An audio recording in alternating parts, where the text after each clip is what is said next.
안녕하십니까. 오늘 시편, 구약 성경 시편 33편에 있는 말씀 일토하겠습니다.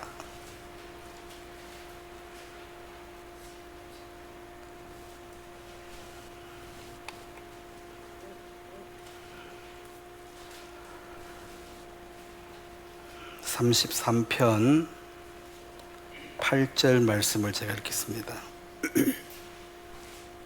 온 땅은 여호와를 두려워하며 세상의 모든 거민들은 그를 경외할지어다. 그가 말씀하심에 이루어졌으며 명령하심에 견고히 섰도다. 여호와께서 나라들의 계획을 폐하시며 민족들의 사상을 무효하게 하시도다. 여호와의 계획은 영원히 서고 그의 생각은 대대에 이르리로다. 여호와를 자기 하나님으로 삼은 나라 곧 하나님의 기업으로 선택된 백성은 복이 있도다. 거기까지 읽겠습니다. 제가 한번 기도하겠습니다. 하나님, 우리 아버지 예수 그리스도께서 흘리신 귀한 보혈로 우리가 단번에 하나님을 아버지라 부를 수 있는 지위를 주신 것을 감사하고, 또 아들로서 당당하게 이 마지막 시대를 살 수 있도록 교회 안에 머물게 하셔서 주님이 필요한 말씀을 주시고 또 영적인 양식을 허락하심으로 우리가 원래 세상 사람들과 다를 바 없지만 거룩하고 분리된 삶을 살 수 있도록 지금까지 이끌으신 것을 감사하고, 또 남은 이 생에도 주님과 동행하는 것이 은혜로 되어지고 우리 주위에 주의 분명한 사랑과 뜻을 깨달아 우리와 똑같은 복을 받고 은혜를 누릴 수 있도록 저들을 사용해 주시게 되길 바랍니다. 믿음의 경주를 마칠 때까지 필요한 모든 것을 공급하심으로 넉넉히 이 경주를 마칠 수 있도록 도와주시길 바랍니다. 감사를 드리고 예수님의 이름으로 기도드렸습니다. 아멘. 오늘은 그 영원한 계획이라는 그 제목으로 말씀을 전하려고 합니다. 이제 성경을 믿는다. 성경이 뭐라고 적혀 있느냐?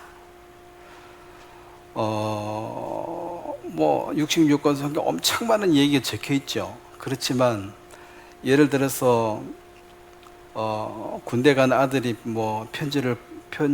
군대 간 아들이 편지를 오면은 이제 부모가 편지를 보내고 이렇게 할 때 궁금한 거는 건강하게 잘 있느냐? 그럼 나머지 자잘구란 얘기는 적가지지. 그리고 이제 내가 부모가 편지를 보낼 때는 요번에 아파트가 새로 당첨에 대해서 이사하게 됐다. 네가 다음 휴가 나올 때는 새로 이사한 아파트로 와라. 이게 이제 내용인데, 그 한 줄만 쓸 수는 없으니까 이제 가을이 되었다, 날씨가 좋아졌다, 이런 얘기를 쭉 쓰는데, 그 편지에 뭐라고 적혀 있더노 이렇게 물으면 가을이 왔다 갑디다 이런 얘기를 하는 것은 적가지에 불과하고, 새로 이사간 아파트가 몇 동 몇 호입니다. 사실 그게 이제 핵심 내용이잖아요. 그리고 우리가 성경을 믿는다. 뭐 믿는데? 그래서 이걸 적가지를 왼뺨을 때리면 오른뺨을 대라 합디다. 이게 성경에 있는 얘기지만은 그게 메인 주제가 아니라는 거죠. 성경은 우리가 알다시피 예수님에 대한 기록된 말씀이고, 예수님은 이제 100% 사람이고 100% 하나님이신데, 유대인들이 똑똑하고 하나님의 택한 백성이지만은 그들이 지금 어리석음에 빠져 있는 것이 예수 그리스도를 선지자 중에 한 명으로 믿고 있지 하나님으로 절대로 믿지 않고 있습니다. 그래서 그들은 지금은 하나님 계획 밖에 아직 있는데, 여기 12절에 여호와를 자기 하나님으로 삼은 나라 곧 하나님의 기업으로 선택된 백성, 하나님의 기업으로 선택된 백성, 그러면 이게 표면적으로 보면 유대인을 가리키지만은 유대인은 지금 예수를 믿지 않기 때문에 사실 이것을 이제 영적으로 보면 교회를 의미합니다. 선택된 백성은 복이 있도다. 교회가 복이 있는, 그럼 구원을 받고 몸된 교회 안에 속해져 있다는 것은 이게 진짜 복이라는 거죠. 구원을 받을 수 있는 확률도 굉장히 적고, 구원을 받아도 이 교회 안에 있다면 주님과 동행한다 이 말이고, 또 더 쉬운 말로 하면은 말씀을 믿고 있다는 거죠. 말씀을 믿고 사는 무리. 자, 오늘 이제 하나님께서 이제 성경을 통해서 진짜 하고 싶은 본론 얘기가 뭐냐? 과거의 얘기를만 계속 하고 있는 사람은 미래에 관심이 없는 사람이에요. 그리고 과거를 또 완전히 무시해버린 사람들은 과거로부터 배운 게 없으니까, 미래에 똑바로 살아갈 그 깨달음이 없으니까 어리석은 삶을 또 살기가 쉽죠. 모든 것은 이제 앞으로 어떻게 살아갈지에 대한 어떤 유익한 것을 주는 것이, 그게 뭐 교제고, 그게 이제 말씀을 듣는 이유인데, 지나간 얘기를 계속을 하는 그것은, 거기서는 교훈을 받고 미래를 똑바로 잡는데 그게 재료로 사용되는 것이 중요하지, 그냥 과거 자체의 얘기를 계속 한다는 것은 그게 매몰되어 버리면 미래에 관심이 없는 사람이 되어집니다. 자, 이사야 14장 말씀을 하나 더 보면 같은 얘기인데, 이사야 14장에 24절에 14장 24절 보면 자, 14장 24절을 같이 한번 읽도록 하겠습니다. 시작. 만군의 여호와께서 맹세하여 이르시되 내가 생각한 것이 반드시 되며 내가 경영하는 것을 반드시 이루리라. 자, 하나님이 인간을 창조하시고 이 우주 세상을 창조하시고 그것은 이제 보이는 세계고 이렇게 만든 이유가 있죠. 뭘 하시겠다는 이유가 있는데, 그 이유에 이제 아담과 하와를 창조하시고 그 다음에 예수 그리스도를 통해서 결국은 하나님의 권속, 하나님의 가족을 만드는 것입니다. 하나님의 가족은 이제 천국, 즉 새 예루살렘 성에서 영원히 살게 되는, 그게 이제 그림이고 전체 그림인데, 여기서 내가 경영하는 것은 반드시 이룬다. 아까 본문 말씀에도 모든 민족들의, 모든 사람들의 계획을 파하신다 그랬습니다. 자, 인생이 내 뜻대로 됩니까? 안 됩니까? 안 되죠. 그럼 나라들은 다 자기 나라가 세계에서 제일 잘 나고 싶지만 그게 안 되죠.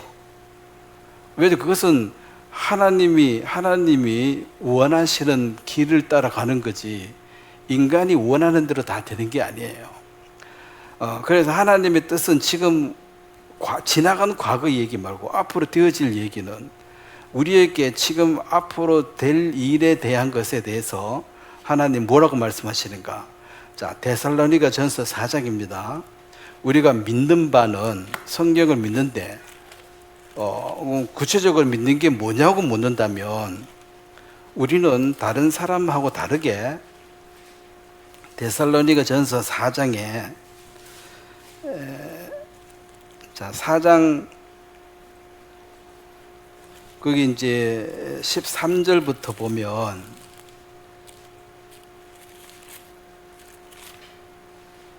제가 13절 제가 읽겠습니다. 형제들아, 자는 자들에 관하여서는 너희가 알지 못함을 우리가 원치 아니하노니, 뭐 알으라 이 말이죠. 이는 소망 없는 다른 이와 같이 슬퍼하지 않게 하려 함이라. 그 다음에 18절에 보면, 그러므로 이러한 말로 서로 위로하라. 자, 이게 소망이 없는 사람이 있고 소망이 있는 사람이 있는데, 소망이 있는 사람은 어떤 사람이냐? 요 믿음을 가진 사람입니다. 15절 보겠습니다. 15절. 우리가 주의 말씀으로 너희에게 이것을 말하노니 주께서 강림하실 때까지 우리 살아 남아 있는 자도 자는 자보다 결코 앞서지 못하리라. 주께서 호령과 천사장의 소리와 하나님의 나팔 소리로 친히 하늘로부터 강림하시리니 그리스도 안에서 죽은 자들이 먼저 일어나고 그 후에 우리 살아남은 자들도 그들과 함께 구름 속으로 끌려 올려 공중에서 주를 영접하게 하시리니 그리하여 우리가 항상 주와 함께 있으리라. 이게 이제 우리가 너 뭐를 지금 믿고 있느냐? 성경 믿는다. 그 성경이 뭘 구체적으로 뭐냐? 주님이 우리를 데리러 오신다는 이 소망을 서로 위로하라는 것입니다. 데리러 오시는데, 그러면 이제 그리스도 안에서 자는 자, 이 말은 구원을 받고 이미 죽으신 분들, 이미 돌아가신 분들은 돌아가셨다는 것은 이제 내 영혼이 나죠. 내 영혼이 이 몸을 입고 있다가 이 몸을 벗었죠. 이것을 이제 첫째 사망이라 그래요. 선악과를 먹었을 때 모든 인간이 죽는다, 이 말은 첫째 사망을 모두가 당하게 된다. 첫째 사망이 있고 둘째 사망이 있는데, 둘째 사망은, 자, 첫째 사망은 이거는 육체의 죽음입니다. 모든 사람은 다 죽게 되어 있습니다. 그 다음에 둘째 사망은 이제 이것은 뭐 쉽게 말해 지옥 가는 거예요. 영원한 불못에 들어가는 것인데, 둘째 사망이 너희를 지배하지 못하게 된다. 그 첫째 부활에 참여한 자, 부활을 하고 주님이 재림하셨을 때 들림 받는 자들은 이 둘째 사망이 없다는 거죠. 근데 사람들이 이제 이 육체만 딱 보면은 모든 사람이 다 죽으니까 구원을 받아도 죽고 안 받아도 죽고, 그러니까 아담 안에 있는 모든 사람은 다 죽게 돼 있다. 이것이 선악과를 먹은 결과. 이것이 이제 요것이 선악과를 먹은 결과입니다. 이 선악과를 먹은 결과는 모든 사람들에게 똑같이 미치게 됩니다. 그래서 누구는 죽고 누구는 안 죽으면 죽는 게 억울하지만은 모든 사람이 다 죽는다면 죽는 게 억울해할 필요는 없는 거죠. 어차피 다 죽게 돼 있으니까. 다만 이제 그리스도 안에서 죽은 자들, 그리고 예수를 믿어서 초대교회 많은 사람들이 순교를 당했는데, 이제 겉으로 보면은 순교를 당해버렸으니까 예수를 믿어가지고 죽고 망하지 않았냐? 뭐 잘된 게 뭐가 있노? 죽어버렸는데.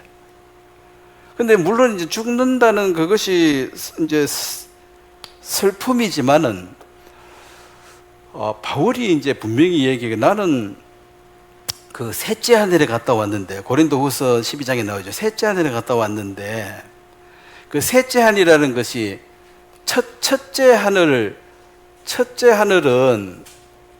첫째가 있고, 그다음에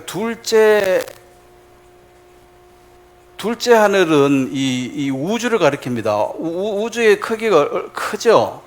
이거는 그냥 이 공중에 새가 나는 이 세상을 가리켜 공중 여기 하늘이고, 그다음에 셋째 하늘은, 이것은 이제 이 물리적으로 만들어 지배하는 이 세상이 아닙니다. 이것은 천국을 가리켜요. 그럼 우리는 지금 이 둘째 하늘, 이 우주도 지금 인간은 다 알 수가 없습니다. 지금 뭐 달에 한번 가보고 화성에 한번 가보고 이제 두 군데 가봤죠. 밤하늘에 별이 몇 개나 돼요. 바다의 모래 숫자와 같다 하죠. 바닷가의 모래 숫자는 몇 개예요?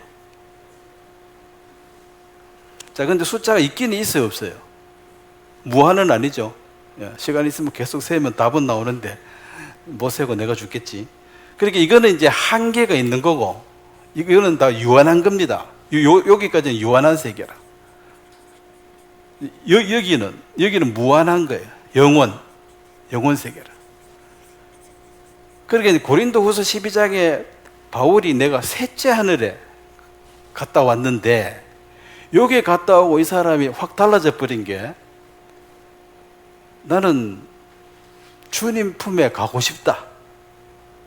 자, 죽음이란 것이 뭡니까? 그리스도인들에게 죽음은 망했다가 아니고 그 주님 품으로 옮겨지는 하나의 현상에 불과해요.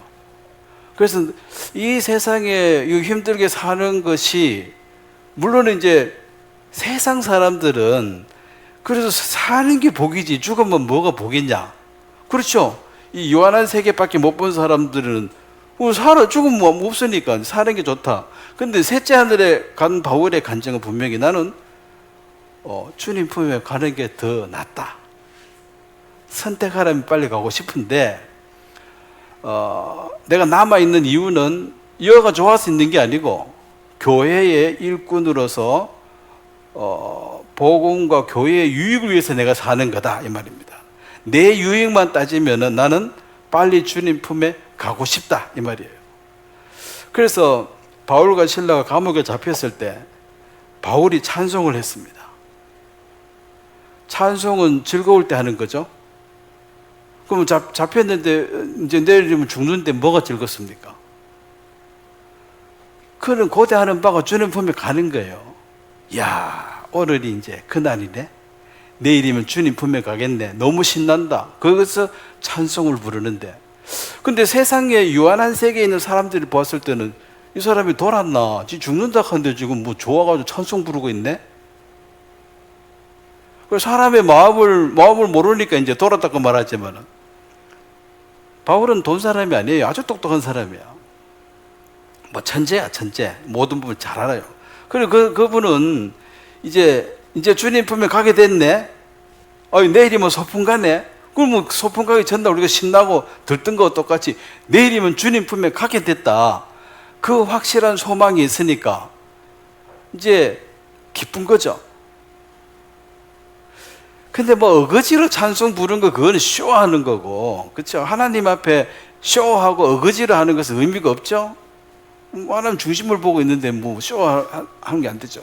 그래서 이 바울이 셋째 하늘에 갔다 왔다는 이것은, 바울이 나의 나 된 것은 하나님 은혜였다는 것은, 그가 여기에 갔다 옴으로 말미암아 보통 사람들이 생각하는 그 이상을 생각하고, 뭐 죽음에 대해서 그렇게 두려워하는 게 세상 사람인데 불구하고 이는 거기서 이제 해방을 받고 자유를 누리고. 자, 예수님은 그 죽음에 대해서, 자, 가룟 유다가 예수님을 배반해서 예수님 죽었다. 가룟 유다가 배반 안 했으면 예수님은 안 죽었다. 그 말이 맞습니까?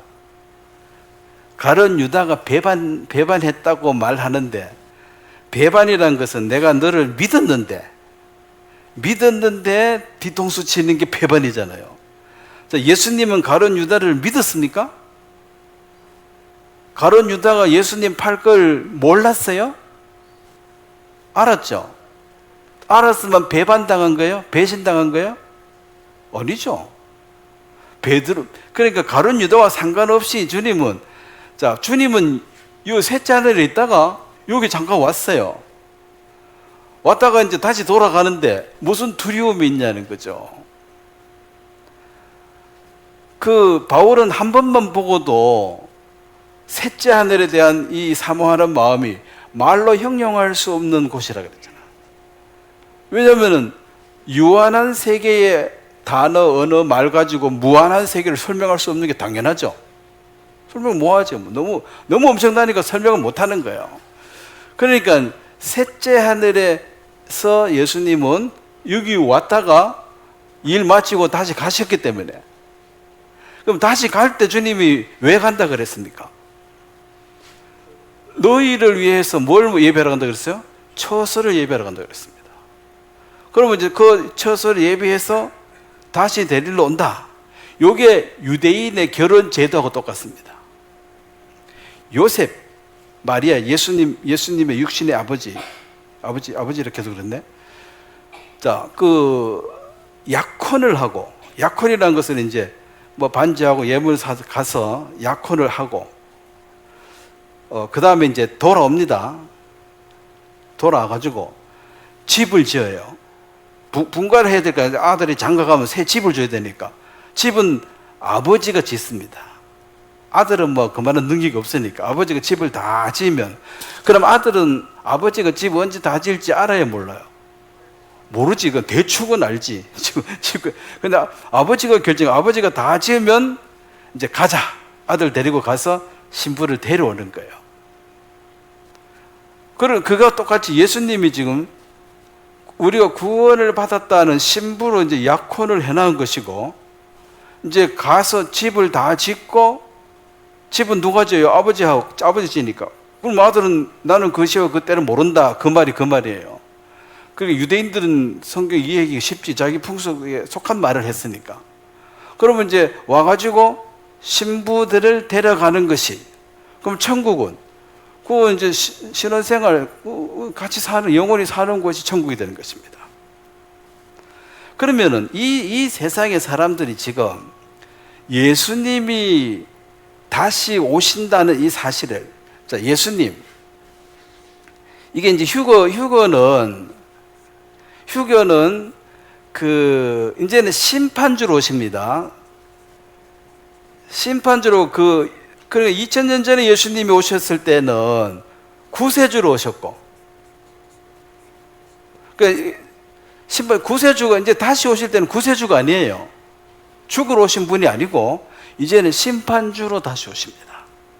근데 이제 2000년 전에 예수님이 오셨을 때, 이 구세주로 오셨을 때는 어린 양이니까, 죽으러 왔으니까 힘 없는 것처럼 보였고, 그 제물로서 그냥 죽었죠. 주님은 죽음 그것이 뭐 누가 배신해서 죽고 그런 게 아니고 원래 죽으러 오셨기 때문에 죽으신 거예요. 그럼 예수님이 이 땅에 죽으러 왔는데 뭐 누가 뭐 해가지고 못 죽었다, 실패했다, 그럴 수가 있느냐는 거죠. 그 하나님 뜻을 누가 막을 수 있습니까?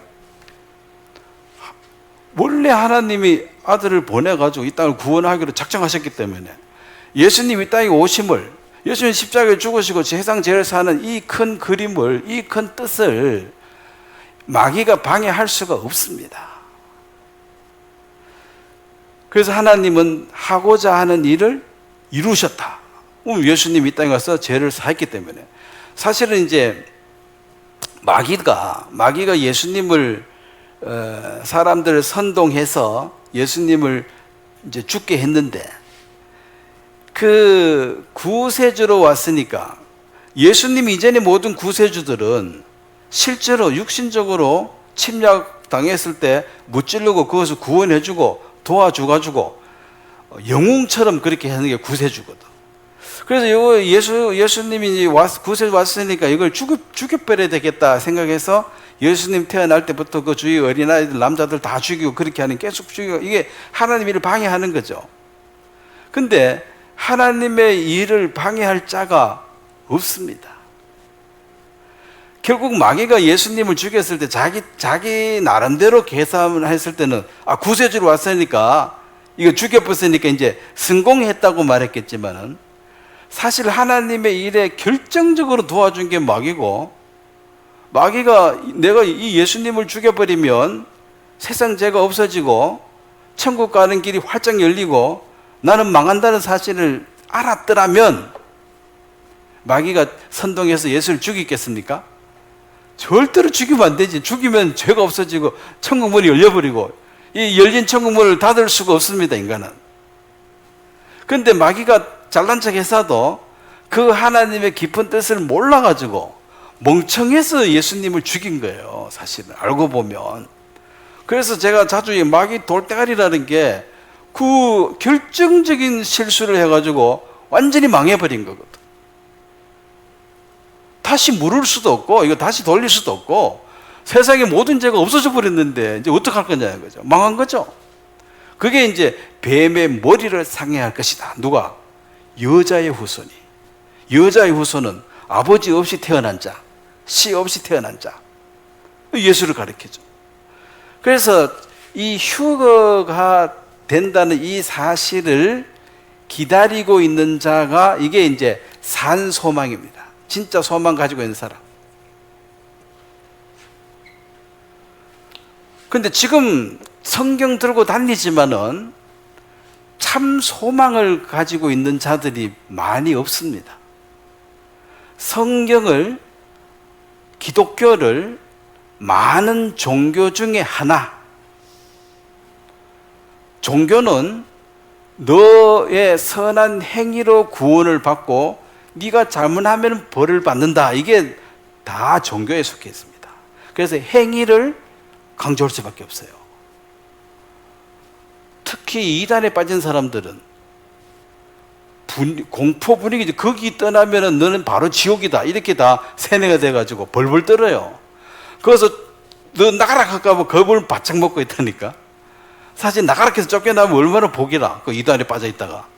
그런데 계속해서 세뇌하는 것이 여기 시킨 대로 안 하면 너는 뭘 받아요? 저주를 받는다. 저주받기 싫으면 내 시킨 대로 해라. 그 두려움에 잡혀 있습니다. 사랑으로 동행하는 게 아니에요. 무시무시한 두려움이 있어서 그 이단에서 생활하면 가족 뭐 오만데 욕 다 먹어가면서 그걸 하는 거 보면 얼마나 두려움에 잡혀 있으면 그 못 빠져나오냐는 거지. 자유인데 안 가면 그만이지. 근데 안 가면 저주가 임할 거고 무서움에 잡혀 있습니다. 그래서 선하게 해라. 선하게 한 것은 그 교주 시킨 대로 잘하면 선한 거고 시킨 대로 안 하면 악한 거야. 행위죠. 그런데 기독교도 그 중에 하나라는 거죠. 불교나 기독교나 뭐 그 기독교가 지금 워낙 타락해 버렸으니까 불교가 오히려 좋다한 사람이 많습니다. 그 산에 가니까 공기도 좋고 그 뭐 연불 하면 뭐가 좀 경건하게 보이고 이 교회가 종교화돼 버렸기 때문에 왜냐하면 이 산 소망에 대해서 얘기를 못 합니다. 휴거 얘기하면 이단 소리 듣습니다. 맞습니까? 요 얘기 못 하게 돼 있어요. 자, 그런데 이 18절에 데살로니가서 4장 18절에 이러한 말로 서로 위로하라. 우리의 참 소망은 잠시 후에 주님이 오신다는 이 참 소망으로 서로 위로하라. 그리고 주님이 재림을 이 휴거 때는 아직 주님이 지상이 아니라 공중에서 재림하고 이 공중 재림에서 혼인 잔치. 그 다음에 이제 7년 휴거가 되는 그날이 7년 환란의 시작입니다. 7년 환란의 시작은 교회가 신부들이 예수님의 신부들이 딱 들림 받고 이 환란은 이제 하나님의 저주가 임하는 것입니다. 전쟁을 하게 되면 그 나라의 대사관을 먼저 철수시킵니다. 그러니까 미국 대사관은 한국에 있지만은 미국 법의 지배를 받습니다. 한국 군인이 못 들어가요. 그러면 교회가 하늘나라의 여기 대사야. 대사관이야. 이 땅에 살지만 이 땅의 법의 지배를 안 받고 있습니다. 물론 어기도 안 돼. 세금 낼 건 하지만. 그래서 실질적으로는 교회가 들림받고, 그러면 교회가 들림받는 게 휴거인데, 여기서 이제 그 구원을, 주님의 심판을 하는데 이 심판은 공정해야 되는데, 어린아이들은 그러면은 아무것도 모르는데 천사 같은 어린애들은 그러면 예수님이 재림하면 어떻게 되느냐? 자, 어떻게 돼야지 공정하겠습니까?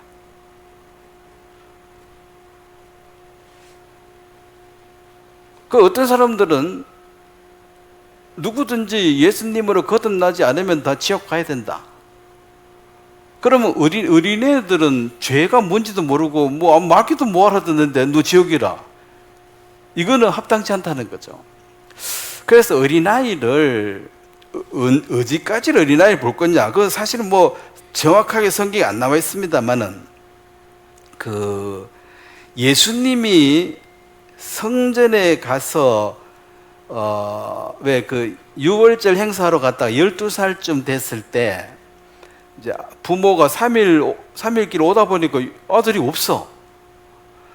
당연히 따로 온 줄 알고 이제 갔는데 사람이 많으니까 그렇겠죠. 그래서 다시 이제 가보니까 성전에 있더라. 그 누구 왜 안 따로 여기 있느냐? 내가 내 아버지 집에 기도하는 것이 당연하지 않느냐? 그 부모들은 그 말을 이해하지 못했다 돼 있습니다. 뭐 말아놓고 하면서. 그 12살 되면 이제 지각이 완전해져 가지고 내가 이 땅에 뭐하러 왔는지를 말하고 행동으로 옮긴 최초가 12살이다.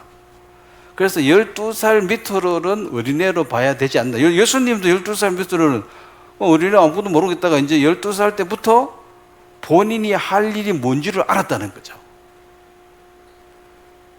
그럼 이거는 성경이 없으니까 그냥. 그럼 확실히 구원받은 사람 휴가 되는 건 확실하고 어린아이들, 12살 밑으로 10살 전후로 이 정도, 그건 모르죠. 그럼 또 전응아는 뭐 어른 돼도 가야 되죠. 이거 아무 말귀를 못 알아들으니까.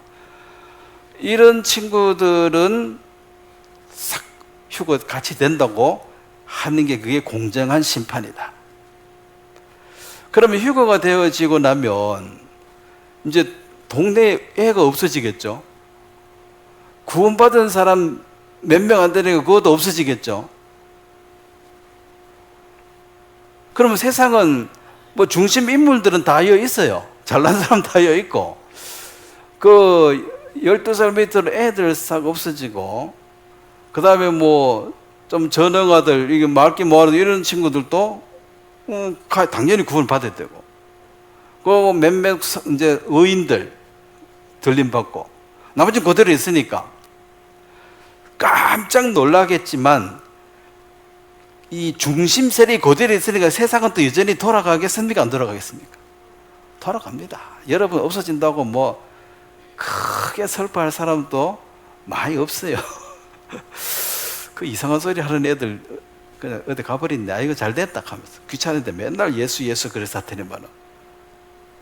그래서 휴거가 된다는 이 사실이 딱 되는 순간에 칠령하는 시작인데, 이게 이제 이 환란기에는 사실은 유대인들에게 구원받을 기회가 주어집니다. 유대인들은 하나님이 이 세상을 만드시고 하나님이 계신다는 것은 100% 믿고 있죠. 다만 그들은 예수님을 안 믿기 때문에, 예수를 안 믿기 때문에 이제 문제가 많은 거죠. 지금 문제가 많은데, 어쨌든 하나님 그들을 선택을 해서 그들을 택했다는 건 사실입니다. 택했다는 이 말은 어떤 용도에 사용하기 위해서 선택했다. 내가 여기 세 개 중에 이걸 선택해서 글씨를 쓰잖아요. 이게 택했다. 이스라엘 사람을 택했다. 왜? 말씀을 맡기고 예수님이 그 유대인의 족보를 통해 태어나는 요 역할을 유대인이 맡았습니다.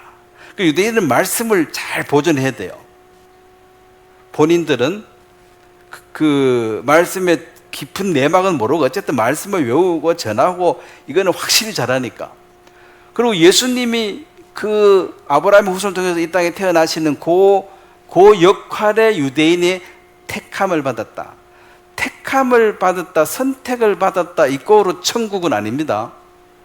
구원은 개별적인 구원입니다. 각 개인이 구원받는 거지. 이스라엘 전체는 천국, 이방인 전체는 지옥, 이렇게 하는 게 아니에요. 유대인 중에도 개별적으로 각자가 주님을 구주로 신하는 자가 구원을 받습니다.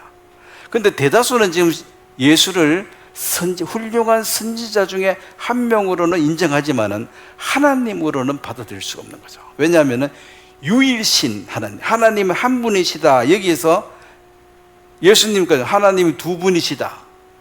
그 다음에 성령님도 하나님이다. 하나님 세 분이다. 이러면 유대인들이 안 믿는 거죠. 하나님은 한 분이다. 그게 딱 매여 있습니다. 그래서 7년대 환란 이 시기에 이제 기록된 말씀이 마태복음 24장에 보면 유대인들은 마지막 때에 무슨 일이 일어납니까? 유대인의 마지막 때에 마태복음 24장에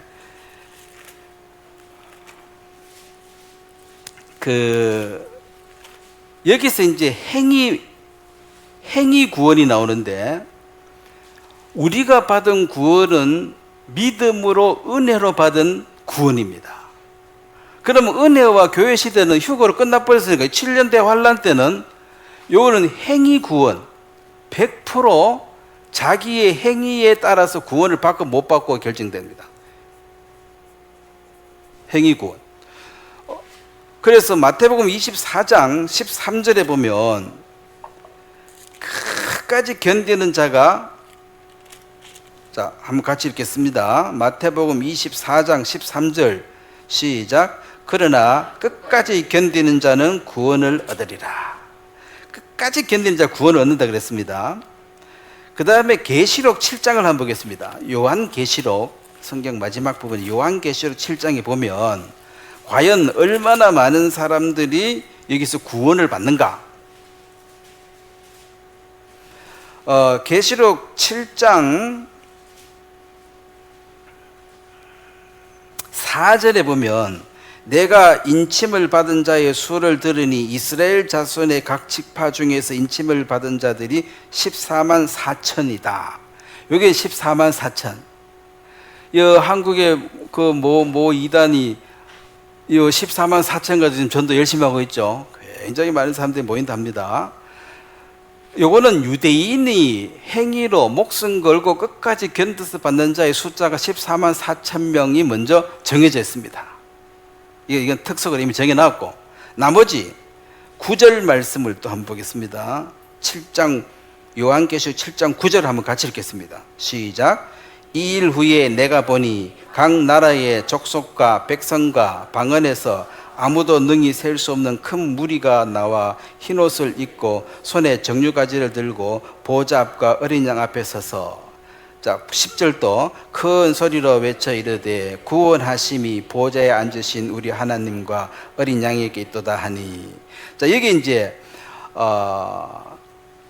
각 나라 족속과 백성과 방언에서 아무도 능히 셀 수 없는 큰 무리가 흰옷을 입고, 여기 이제 능히 셀 수 없는 여기에 요 행위 구원은 두 가지인데, 유대인의 구원, 유대인은 이미 14만 4천 이건 정해져 있는 것이고, 유대인의 구원이 있고 그 다음에 이방인의 구원이 있는데, 이 이방인의 구원의 숫자가 얼마나 그랬습니까?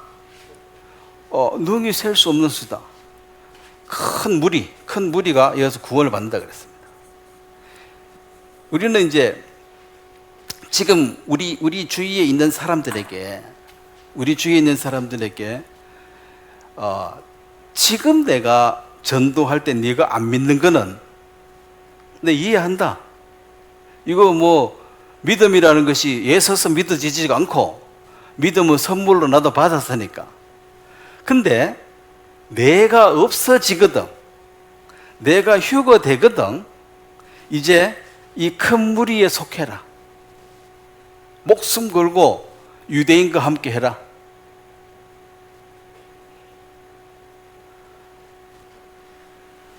그게 표징이 될 것이다. 그럼 내가 없어지지 않으면 이 말은 이루어지지 않는 거죠. 왜? 휴거 뒤에 천년 환란이 일어나니까. 그래서 우리와 이제 관계를 맺고 있는 많은 사람들이 어느 날 휴거가 되면 아마 세상은 어떤 다른 것으로 이걸 뒤덮어가지고 그냥 무마시킬 겁니다. 우주인이 왔다는지, 지금 화성에 갔다니 달라가다니, 앞으로 무슨 일이 날지 모르지만 어쨌든 무슨 거짓말을 하더라도 휴거 같은 건 없다고 말할 것입니다.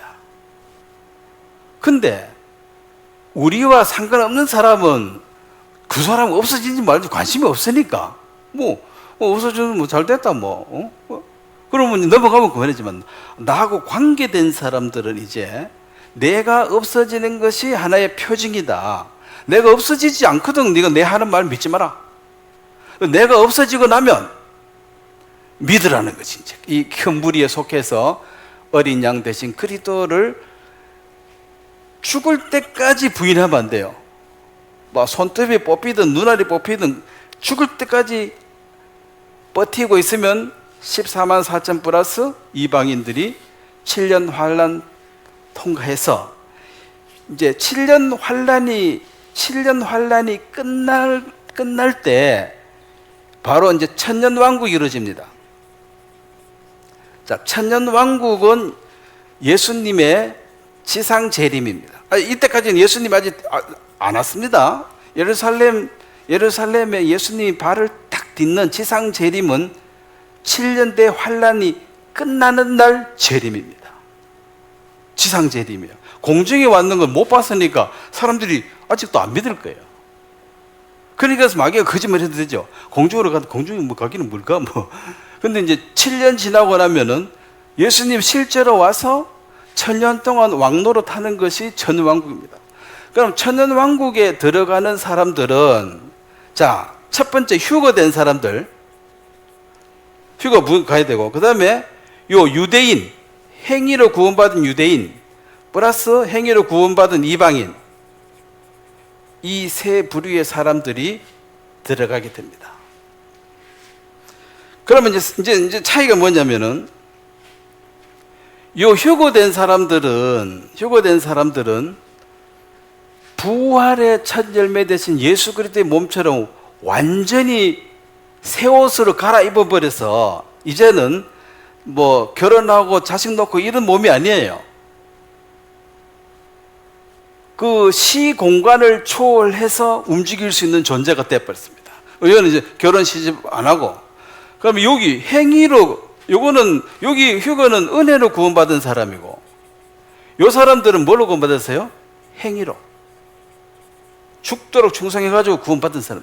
요 사람들은 이 우리와 같은 이 육체를 가지고 천년왕국에 들어가서 살게 됩니다. 그러면은 휴거에 참여한 자, 요한계시록 한번 보겠습니다. 그 20장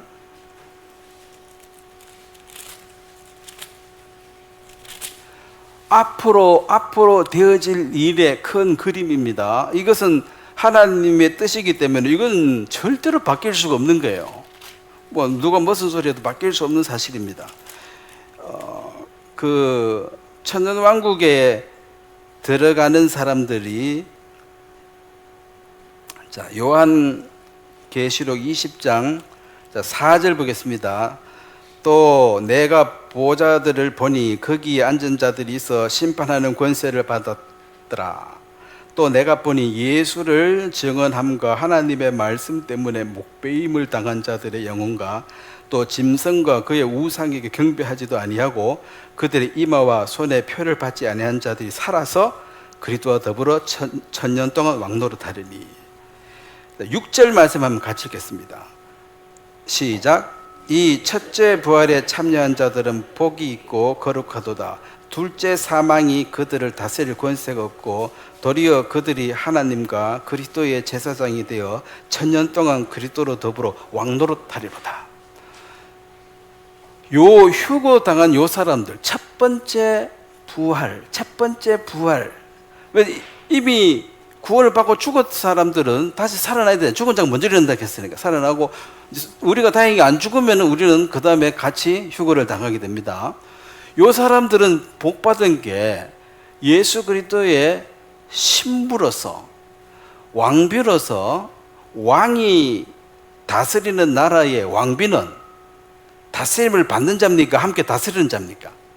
다스리는 자 왕노릇 하게 될 것이다. 뭐 정확히 말하면 왕비 노릇인데 그 왕비는 왕이죠. 왕노릇 하게 될 것이다. 그리고 첫째 부활에 참여하는 복이 있다는 것이 이게 사람들은 이건 완전한 자로 이미 휴거가 돼서 더 이상 뭐 시험도 없고 심판도 없어요. 시험도 없고. 근데 요 사람들은 이제 육체를 가지고 들어갔기 때문에 1000년 동안 삽니다. 이 1000년 동안 사는데 이제 문제가 되는 게, 이 마귀가 1000년 동안 그게 잡아놨다가 1000년 끝나는 날, 1000년 왕국 끝날 때, 요때 다시 마귀를 풀어줍니다. 마귀가 다시 나와. 그 창세기 3장에 마귀가 출현하기 이전 상태가 1000년 왕국이죠. 마귀가 없으니까. 근데 끝날 때 마귀가 다시 풀려 나와가지고 마귀가 유혹을 하는데 요 사람들 다시 유혹을 해야 돼. 이게 이제 왕노릇하는 그리스도의 신부된 자와 은혜로 구원받은 자와 이 육체 행위로 구원받은 자들의 차이가, 이 육체를 가지고 또 살아야 되는데 이 살 때에 어떤 일이 생기냐면, 자, 이사야서 11장을 한번 보겠습니다.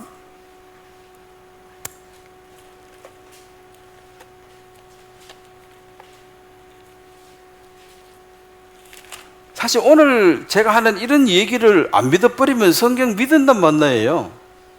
뭐 믿는데? 성경 뭐 믿는데? 몰라. 뭐 덮어놓고 믿고 있다. 뭘 믿는다고 없는데 뭘 믿는 거예요?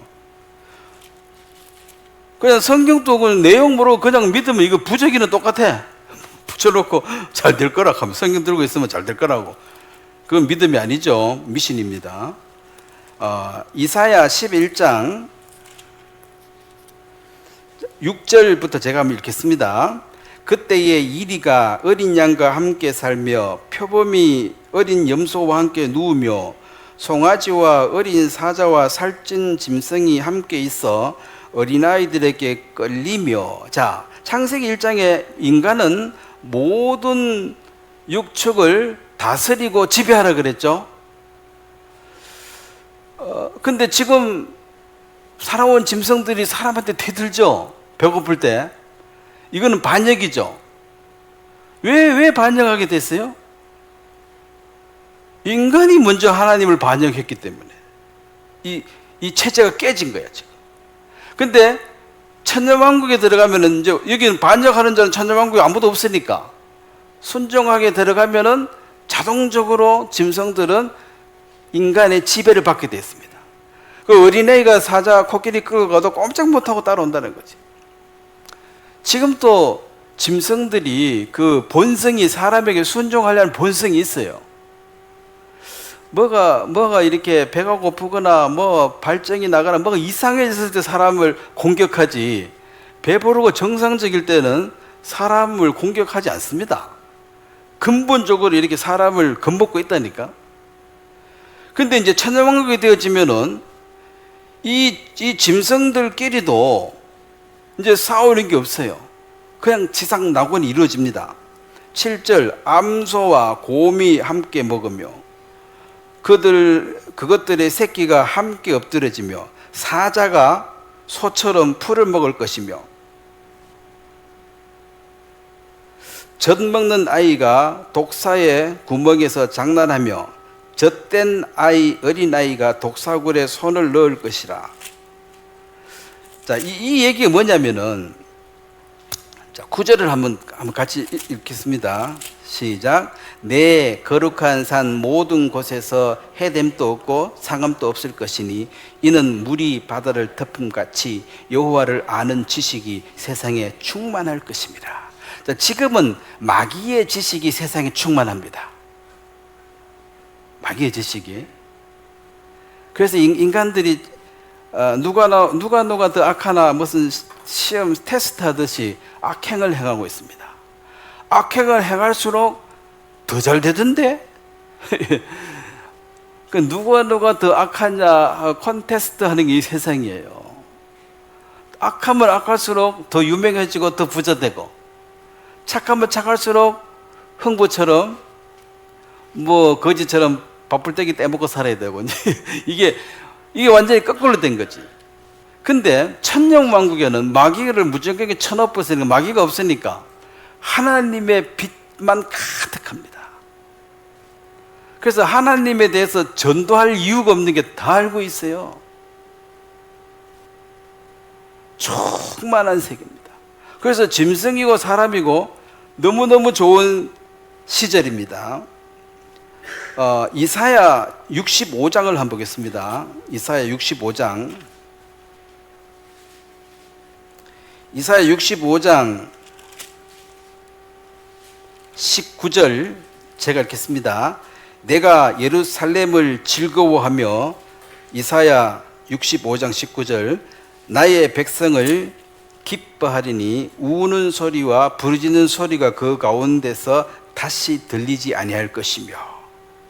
그러니까 이제 뭐 울고 불고 곡하는 소리가 없다. 슬픔이 하나도 없다. 20절 한번 또 같이 읽겠습니다. 거기서 날수가 많지 못하여 죽는 어린아이와 수완이 차지 못한 노인이 다시 없을 것이라. 곧 100세에 죽은 자를 젊은이라 하겠고 100세가 못되어 죽는 자는 저주를 받은 자이니라. 아담이 몇 살 살았습니까? 어려운 거 물으면 실례죠. 930살입니다. 그러니까 1000년을 사는 거예요. 나무는 1000년 이상 사는 나무도 있습니다.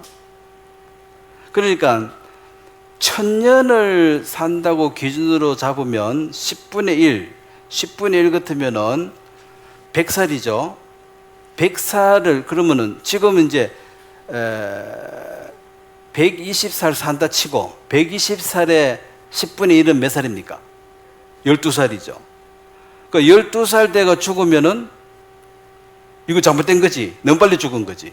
그럼 1000년 살아야 되는데 100살 때가 죽으면 이거 잘못된 거야. 이 그 말입니다. 1000년을 살 것이다.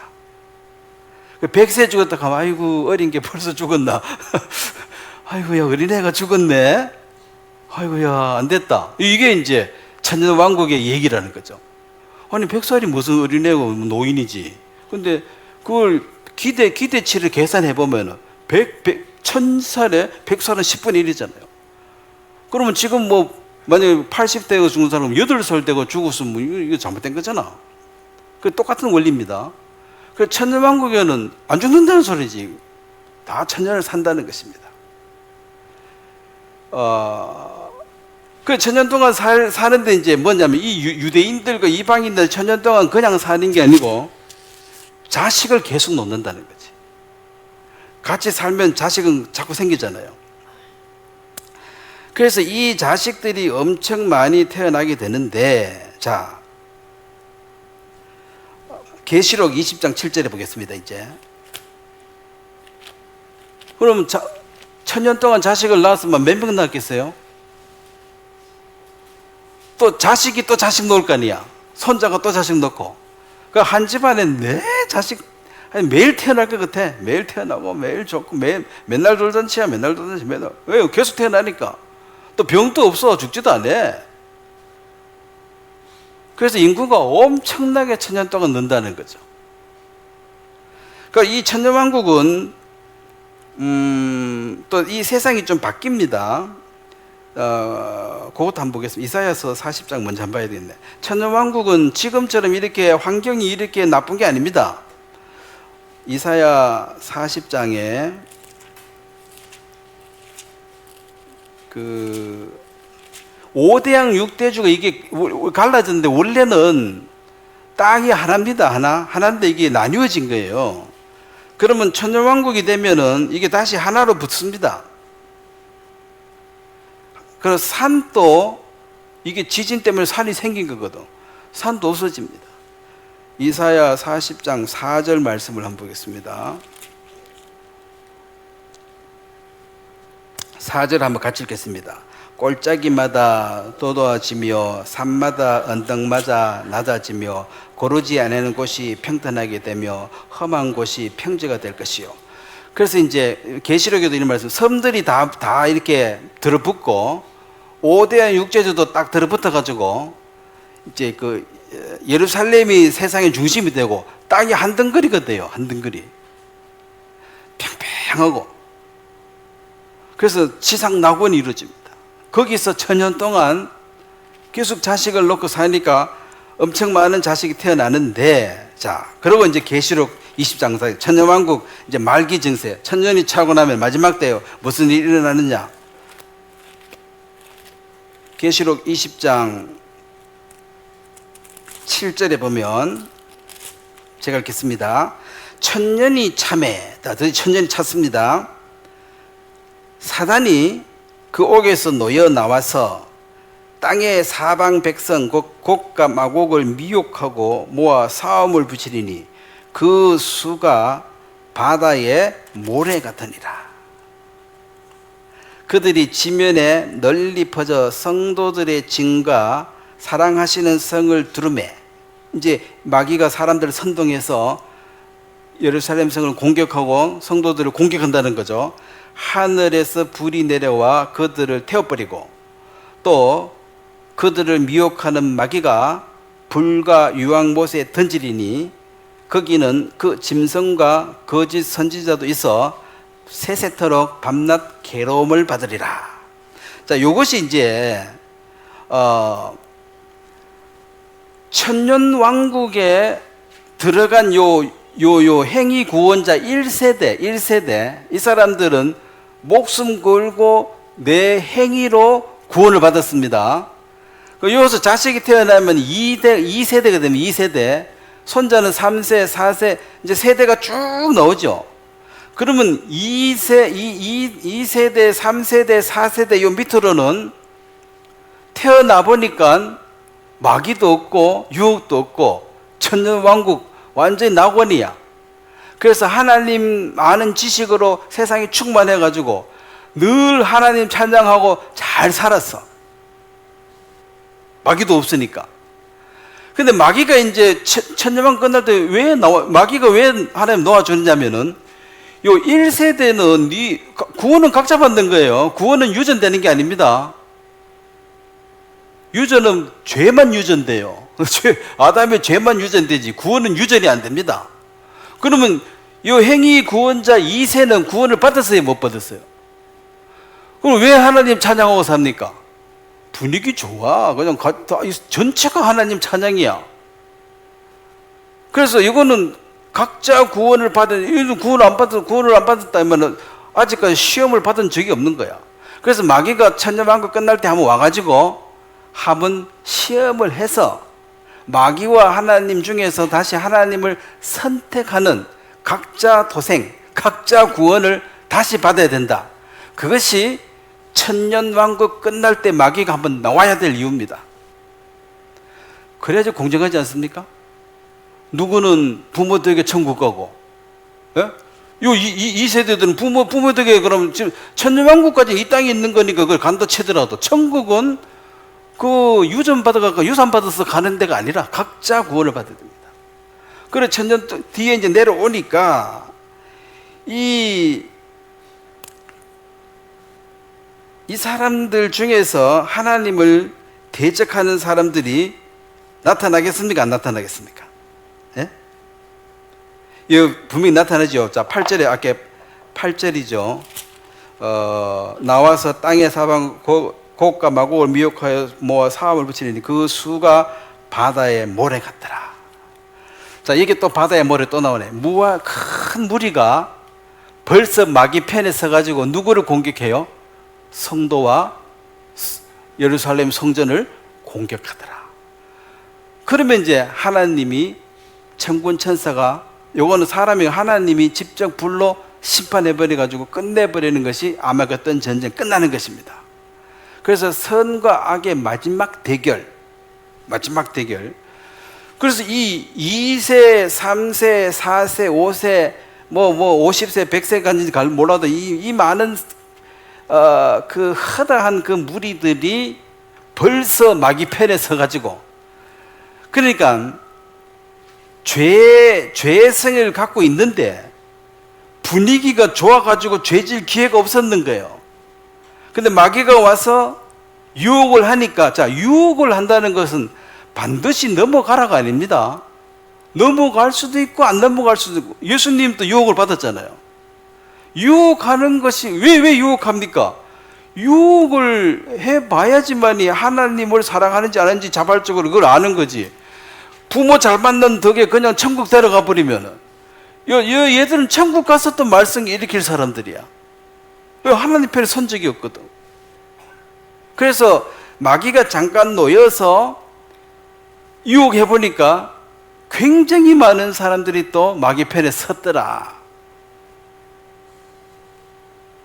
그래서 천년왕국 끝날 때 마귀가 나와서 이제 요 중에서 이제 염소 양을 가르는 거죠. 마귀 편의 선자들을 마귀와 함께 완전히 멸해버리고 불못에 던져버린다. 이것이 지옥입니다. 그러면 하나님이 지옥을 보낸 거예요? 자기가 선택해서 마귀 편에 선 거예요? 선택입니다.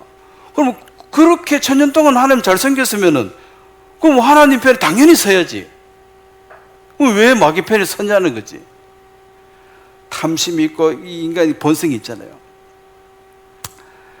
손주, 손녀 어릴 때 가면 애들이 순하긴 순한데 발톱이 있어요, 없어요? 필요하면 샥 나오죠.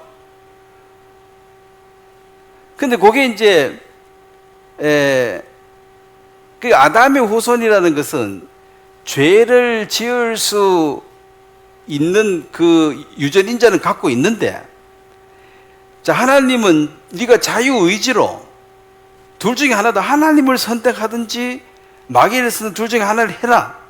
그러면 천년 동안 하나님의 큰 은혜를 보고 그렇게 했으면 굉장히 그 좋은 환경이죠. 하나님을 선택하기 너무나 좋은 거죠. 너무나 좋아도 엘리의 아들들처럼 그 성전에 살아도 타락하려면 타락해요. 고기 건져 먹고 뭐 여자 취하고 그런데 눈이 밝아지잖아. 그래서 많은 사람들이 또 반역을 하고 마귀 편에 서서 이제 함께 멸하게 될 것이다. 그렇다면 결국은 이 기록된 이 말씀을 정확하게 알지 못하면 마귀의 유혹을 이길 수 있는 방법은 없어요. 예수님도 마귀의 유혹을 받았을 때 어떻게 마귀를 물리쳤습니까? 기록된 말씀으로. 기록된 말씀으로.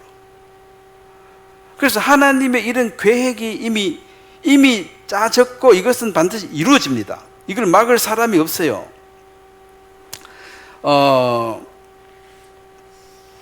자, 히브리서 2장 11절.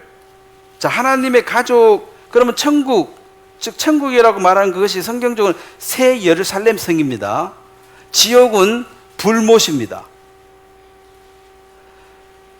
히브리서 2장 11절에 뭔 얘기가 나오냐면은 하나님에 대한 가족에 관한 이제 그러면 하나님의 가족이 누구냐?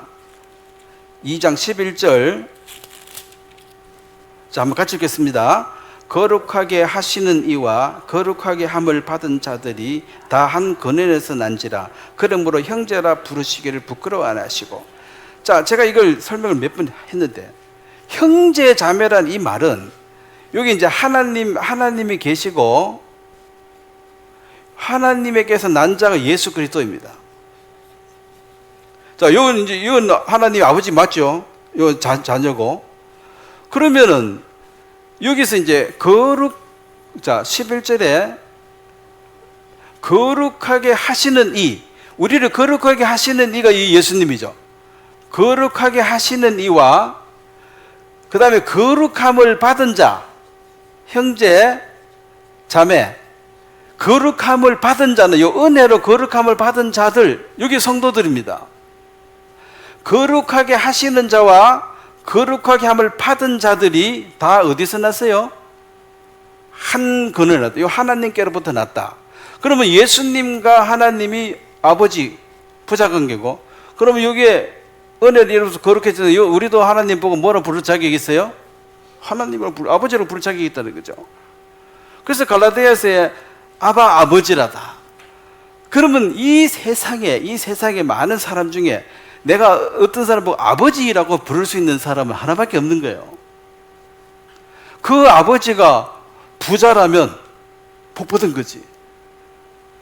그래서 이 하나님 나라에는 요 가족만 하늘나라 가서 이 아버지의 모든 것을 유업으로 받을 자다. 갈라디아 4장 유업으로 받을 자가 바로 유산으로 받을 자가 요 안에 들어간 멤버들입니다. 거룩하게 하시는 자의 형제입니다. 거룩하게 하시는 자의 자매입니다. 즉 예수님의 동생들.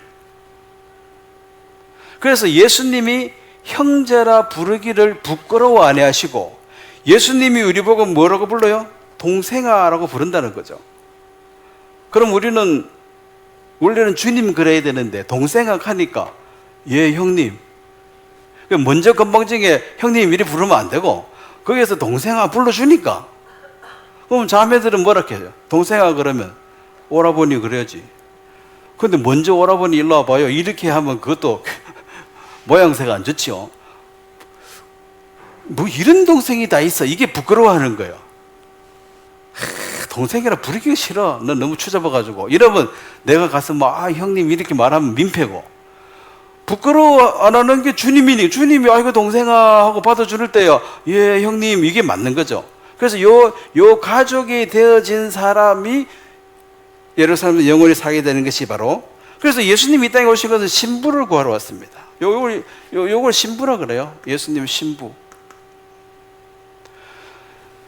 자, 성경은 자, 마지막 한 구절로 마치겠습니다. 이제 요한계시록 22장에 보면 이것도 다 선택입니다. 인간은 뭐 이러쿵 저러쿵 하나님에 대해서 비난하고 욕할 자유는 없고 하나님을 선택할 건지 말 건지는 네 자유라는 거죠. 그 권한은 네가 갖고 있다. 선택 안 하면 되고 하면 되고 그 책임은 네가 지는 거예요. 어떻게 사는 것도 마찬가지입니다. 요한계시록 22장 11절 말씀입니다.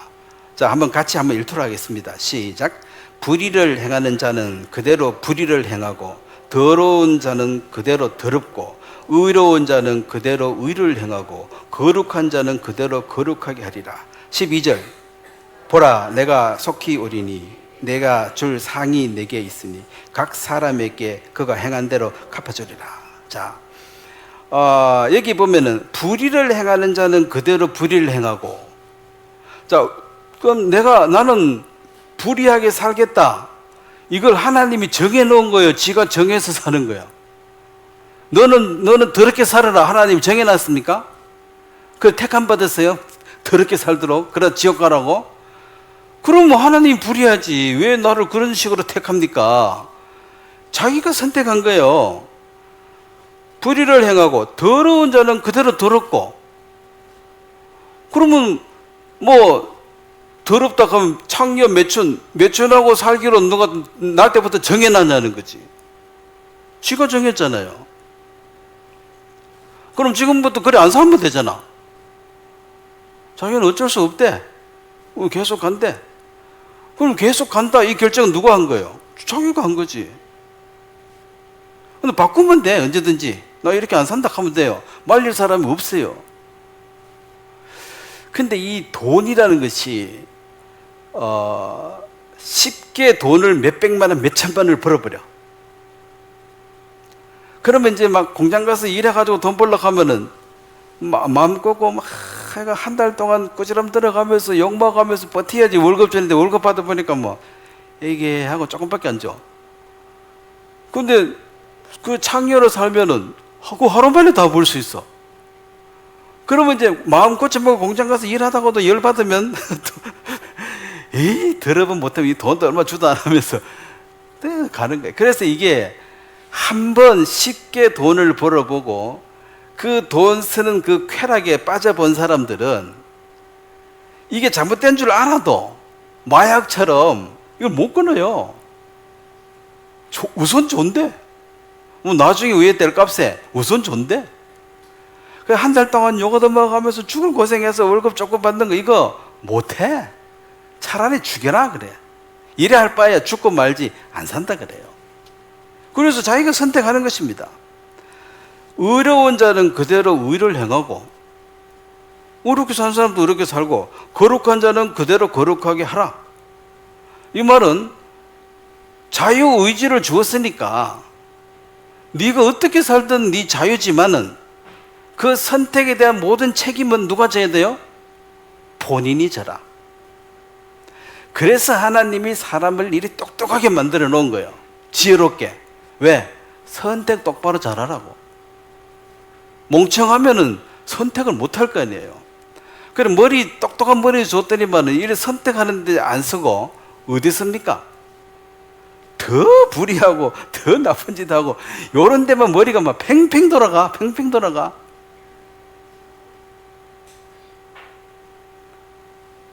잘못 쓰죠. 이게 간사한 거죠. 지혜로운 거 간사한 거죠.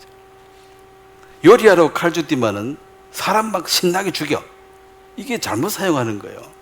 칼 준 게 잘못이 아니라 요리하라고 줬지. 자유의지를 줬는데 쥐가 잘못 쓴 거예요. 그럼 자유의지가 없으면 우리가 어떻게 되느냐? 우리 노보트예요. 노보트는 신분 받을 일이 없지. 왜 입력된 프로그램대로 살았는데 뭘 잘못이 있습니까? 내가 뭐 선택한 게 하나도 없는데. 그럼 네가 노보트처럼 살면 너는 행복하냐? 노보트에게 무슨 행복이란 단어가 존재합니까? 그냥 기계인데. 행복은 내가 하고자 하는 것을 했을 때 만족을 느끼고, 내가 하고자 하는 게 없는데 시키는 것만 평생 하다가 죽는데. 그래서 진리가 너희를 자유케 하리라 이 말은, 구원을 받은 사람은 이제 자유를 얻었는데 어떤 자유를 얻었습니까? 죄의 종으로 살 수밖에 없는 자에게 이제 자유를 주가지고 네가 더럽게 살든 어렵게 살든 불의하게 살든 어렵게 살든 너가 이제 선택할 수 있는 자유가 주어졌다는 것입니다. 옛날에는 죄의 종이니까 무조건 죄 지을 수밖에 없고, 그래서 죄인은 죄를 지을 수밖에 없는 위치에 있는 사람이고, 의인은 이제 자유를 줬다. 죄를 지을 수 있고 안 지을 수 있다. 이거 네 선택이라는 것입니다. 그래서 의인은 징계를 좀 받아야 되겠어요? 안 받아야 되겠어요? 좀 받아야지. 죄인은 징계 받을 필요가 있어요? 없어요? 죄를 지을 수밖에 없는데 뭘 징계를 합니까? 나중에 불목 가면 되지. 의인은 할 수 있는데 네가 잘못된 게 선택하니까 징계라는 건 이쪽으로 가지 말라고 막아주는 거예요. 이게 나쁜 게 아닙니다. 막아주는 것이 이게 사랑이지.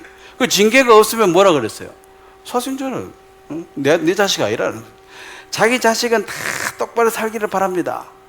도둑놈 깡패도 지 자식은 똑바로 살아라 그래요. 나처럼 깡패 대락하는 부모 아무도 없어요. 그래 삐딱하게 사니까 이게 징계를 하는, 이게 사랑이잖아. 근데 깡패처럼 살아서 가만히 놔두면 내 자식 아닌 거지. 그래서 이 세상은 지금 어떻게 갈 것이냐? 극과 극으로 갈 것입니다. 의로운 자는 더 거룩하고 어렵게 살 것이고, 죄는 더 악하게 살 것이고, 그래서 서로 지가 옳다고 보란 듯이 우기고 목에 힘주고 살 겁니다. 자, 성경은 이렇게 이미 계획이 돼 있다. 그리고 이 천년왕국이 끝나면은 영원한 천국 예루살렘 새로운 상으로 옮겨질 것이다. 그것은 이제 셋째 하늘로 가버립니다. 여기까지는 다 유한한 세계고, 이건 끝이 있는 거고, 여기 가면은 무한한 세계로 들어가는 것이 이게 everlasting, 영원한 생명, 영생입니다. 이렇게 위대한 것이 인간인데, 인간이 지금 하향 평준화돼 가지고 뭐처럼 살아요? 짐승처럼, 개처럼 그렇게 사는 거야. 뭐 개도 뭐 즐거움이 있겠지 나름대로. 근데 이런 영원한 이 계획을 모르니까, 자기가 얼마나 존귀한지 모르니까 그 엉뚱한 데 마음 쏟고 사는 거지. 천사도 부러워하는 것이 인생입니다. 천사가 예수님의 신부가 될 수 있어요? 없죠. 천사는 영원히 종이라. 자, 오늘 여기까지 하도록 하겠습니다. 제가 한번 기도드리겠습니다. 하나님 아버지, 사도 바울이 낙원을, 셋째 하늘을 보고 말로 다 설명할 수 없는 곳이라고 하였습니다. 오늘 우리가 말씀을 통해서 하나님이 그려놓은 큰 뜻과 계획을 보았고, 그 계획 안에 우리가 든 것을 생각할 때 너무나 감사하고, 또 이 세상에서 많은 사람들이 이 엄청난 하나님의 뜻을 모르고 자기의 계획과 뜻에 빠져서 하루하루 바삐 살고 있습니다. 그들이 눈을 들어 위를 보고 하나님의 섭리와 뜻을 깨달아 그 하나님 앞에 자신을 굴복하고 이 하나님의 거룩한 뜻을 받아들이고 회개할 수 있도록 도와주시고, 또 우리 거룩함을 입은 자들이 더 거룩하고 더 의롭게 살 수 있도록 산 소망으로 우리 마음을 가득 채우시기를 바랍니다. 세상을 볼 때 부러워할 것이 아니라 불쌍히 여기는 마음을 주시고 그들에게 우리가 받은 이 온전한 사랑을 전달할 수 있도록 우리를 사용해 주시길 바랍니다. 감사를 드립니다. 예수님의 이름으로 기도드렸습니다. 아멘. 예, 감사합니다. 마치도록 하겠습니다.